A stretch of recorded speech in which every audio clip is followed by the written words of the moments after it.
Barbara Tavčar je strokovna vodja PBS Centra športne odličnosti iz Kranja in edina master body inštruktorica v Sloveniji. Mi se ukvarjamo z body tehniko.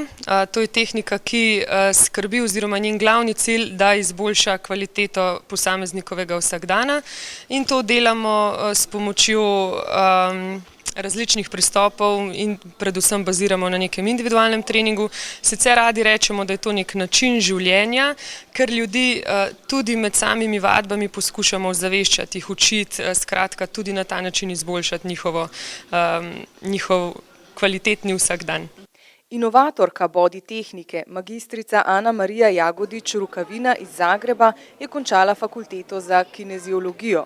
Sodeluje s številnimi fizioterapevti in predava na medicinski fakulteti. Body tehniko, ki temelji na celovitem komuniciranju z lastnim telesom, razvija že 15 let. Kao što znamo da kad moramo jesti da treba biti hrana raznovrsna, cjelovita, friška, uravnotežena, to isto vrijedi i za naše tijelo. Jer zapravo naše tijelo nama daje najbolju i najvitalniju hranu. Samo to čovjek mora osvijestiti i osjetiti.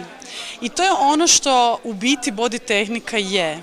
Tako da čovjek u današnjem ubrzanom načinu života osjeti svoje tijelo po prvi puta na jedan način koji se zove komunikacija sa najdubljim bićem sebe, sa onim što je zapravo duboko sakriveno u nama, jer kad smo pod stresom smo jako stisnuti. I body tehnika na jedan fluidan, mekani, a opet vrlo snažan način otapa te blokade, ostvaruje jedan duboki kontakt i daje čovjeku na svakodnevnoj bazi vitalnost. O pravilnem ravnanju s svojim telesom in zdravem načinu življenja želijo poučiti tudi šolarje, saj so posledice digitalne dobe, v kateri živimo, opazne že pri otrocih.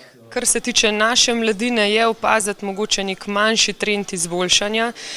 Iz prakse pa lahko povem, da so naši mlajši oziroma generacija naših otrok pod velikimi pritiski, njihova drža vse prej kot optimalna, funkcionalna, in seveda je sedenje eden izmed tistih dejavnikov, ki botrujejo takemu stanju. Tako da mislim, da je zdaj pravi trenutek, da se o tej temi začne odprto govoriti in pričakovati, da bo prinesla rezultate. Seveda pa moramo biti otrokom največji zgled starši, saj naši najmlajši bolje opazujejo in posnemajo, kot poslušajo.